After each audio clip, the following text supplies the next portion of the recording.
It's 3 a.m. You've tried everything. You flipped the pillow. You counted sheep. You scrolled your phone until your eyes burned. You still can't sleep. Ancient humans had the same problem. No phones, no melatonin, no white noise machines. But they had solutions, some brilliant, some insane, some that actually worked. This is what ancient humans did when sleep refused to come. The universal problem. Insomnia is older than civilization. The ancient Egyptians had a word for it, Reshep, the night demon that stole rest. The Greeks blamed it on the gods. If Hypnos, the god of sleep, ignored you, you were screwed. The Romans just got drunk. But some civilizations got creative. The ancient Mesopotamians, the people who invented writing, math, and beer, also invented the first sleep diary. Clay tablets from 2000 BC describe sleepless nights in painful detail.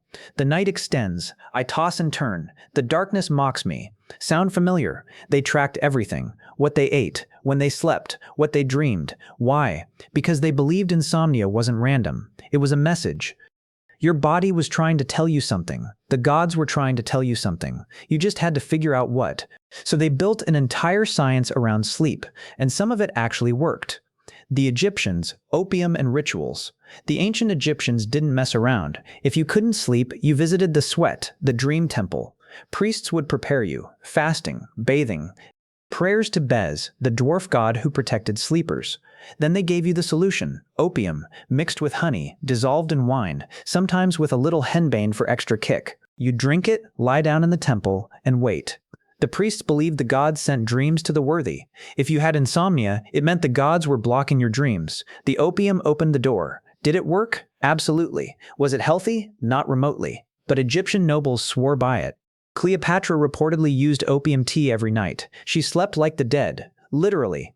The Greeks, dream incubation. The Greeks took a different approach. They built Asclepions, healing temples dedicated to Asclepius, the god of medicine. If you had insomnia, you'd travel to one, sometimes for days. When you arrived, priests would prepare you with a ritual, cold baths, fasting, sacrifices, hymns. Then you'd sleep in the temple's main hall, the Abaton. The Greeks believed Asclepius would visit you in your dreams and cure you. Sometimes he'd appear as a man, sometimes as a snake. Sometimes he'd just whisper the cure in your ear. In the morning, you'd tell the priest your dream. They'd interpret it, give you a treatment, send you home. The insane part?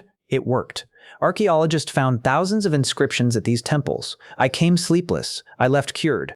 Modern scientists think it was the placebo effect combined with ritual and community. The Greeks thought it was divine intervention.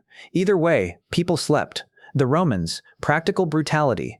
The Romans were less mystical. Their solution? Exhaustion. Can't sleep? Work harder. Roman soldiers marched 20 miles a day in full armor. They slept like logs. Roman laborers worked from sunrise to sunset. Insomnia wasn't an option. But for wealthy Romans with too much time and not enough exercise, they had professional sleep trainers, lectari. These specialists would rock you in a suspended bed, sing lullabies, tell boring stories, massage your temples with lavender oil. Basically, they'd treat you like a giant baby until you passed out. The poet Horace complained about insomnia constantly. His solution? Wine. Lots of wine. He wrote, "Sleep and poetry come best to me when I am drunk."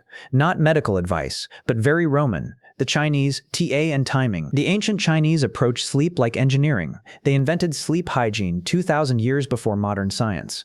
Their rules: 1. Sleep in darkness, no candles after bedtime. 2. Sleep in silence, separate sleeping quarters from living areas. 3. Sleep in cycles, align with the chia of the earth. They believed your body had an internal clock, the circadian rhythm, though they didn't call it that. If you fought it, you'd never sleep well.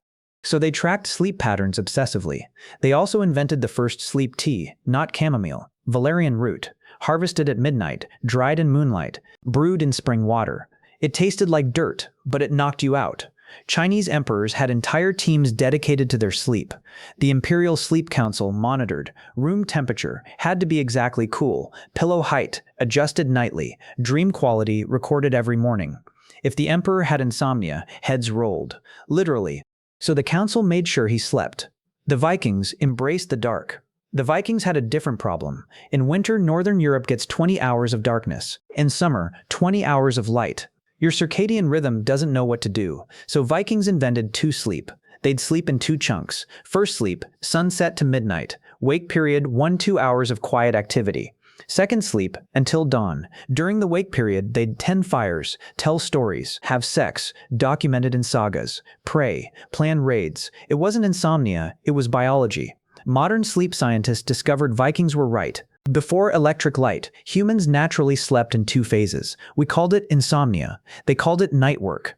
Ancient humans tried everything. Some of it was nonsense. Sleeping with lettuce under your pillow, Romans. Wearing amethyst to bed, Egyptians. Drinking blood mixed with wine, Celts. But some of it was genius, what modern science confirms. Ritual works. Egyptian temple routines equals modern sleep hygiene. Same time, same place, same routine. Your brain learns the pattern. Darkness works. Chinese blackout rules equals melatonin science. Light kills sleep hormones. Ancient humans knew this 2,000 years ago. Herbal remedies work. Valerian root equals clinically proven sleep aid. Lavender oil equals reduces anxiety, improves sleep. Chamomile, a mild sedative effects. Social sleep works. Greek dream temples equals community healing. Modern sleep studies confirm sleeping near others reduces anxiety. Ancient humans were never meant to sleep alone in silent boxes. Accepting wakefulness works. Viking 2 sleep equal natural human rhythm. Fighting insomnia makes it worse. Ancient humans just got up, did something, went back to bed. Ancient humans didn't have sleep apps. They didn't have melatonin gummies or weighted blankets or binaural beats. But they understood something we forgot. Sleep isn't a switch, it's a relationship. You can't force it, you can't hack it, you can't control it, you can only invite it. The Egyptians invited it with ritual. The Greeks invited it with community. The Romans invited it with exhaustion. The Chinese invited it with rhythm. The Vikings invited it with patience. Modern insomnia treatment is finally catching up.